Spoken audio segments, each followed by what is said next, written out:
अथ 12. अर्जुन उवाच एवं सततयुक्ता ये भक्तास्त्वाम् पर्युपासते ये चाप्यक्षरमव्यक्तम् तेषाम् के योगवित्तमाः।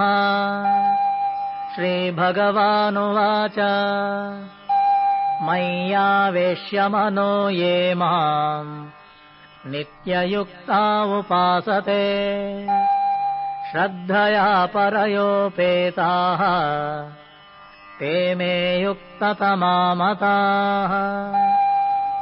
ये त्वक्षरमनिर्देश्यम् अव्यक्तम् पर्युपासते सर्वत्र गमचिन्त्यम् च कूटस्थमचलम् ध्रुवम् सन्नियम्येन्द्रियग्रामम् सर्वत्र समबुद्धयः ते प्राप्नुवन्ति मामेव सर्वभूतहिते रताः।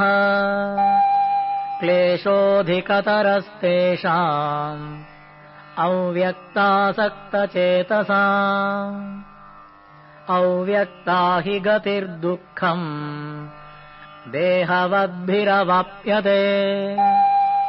ये तु सर्वाणि कर्माणि मयि सन्न्यस्य मत्पराः अनन्येनैव योगेन माम् ध्यायन्त उपासते तेषामहम् समुद्धर्ता मृत्युसंसारसागरात् भवामि न चिरात् पार्थ मय्यावेशितचेतसाम्। मय्येव मन आधत्स्व मयि बुद्धिम् निवेशय निवसिष्यसि मय्येव अत ऊर्ध्वम् न संशयः। अथ चित्तम् समाधातुम् न शक्नोषि मयि स्थिरम् अभ्यासयोगेन ततः मामिच्छाप्तुम् धनञ्जय। अभ्यासेऽप्यसमर्थोऽसि मत्कर्म परमो भव मदर्थमपि कर्माणि कुर्वन् सिद्धिमवाप्स्यसि। अथैतदप्यशक्तोऽसि कर्तुम् मद्योगमाश्रितः सर्वकर्मफलत्यागम् ततः कुरु यतात्मवान्।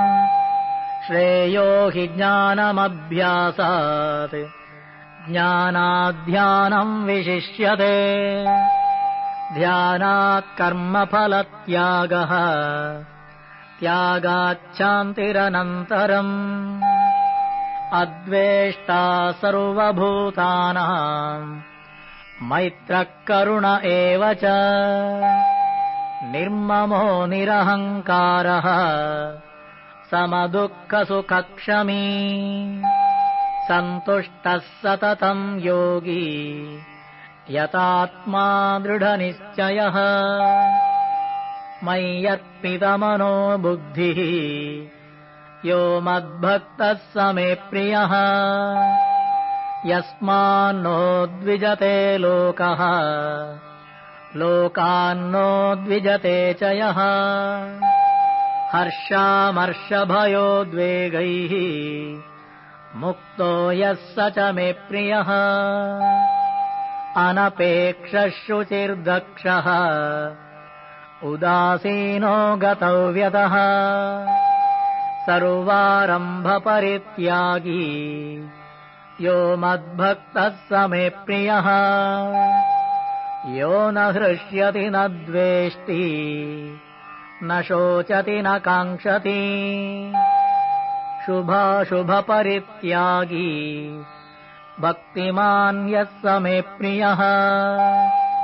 समशत्रौ च मित्रे च तथा मानापमानयोः शीतोष्णसुखदुःखेषु समः सङ्गविवर्जितः तुल्यनिन्दास्तुतिर्मौनी सन्तुष्टो येन केनचित् अनिकेतस्थिरमतिः भक्तिमान् मे प्रियो नरः ये तु धर्म्यामृतमिदम् यथोक्तम् पर्युपासते श्रद्दधानामत्परमाः भक्तास्तेतीव मे प्रियाः ॐ तत्सदिति श्रीमद्भगवद्गीतासु उपनिषत्सु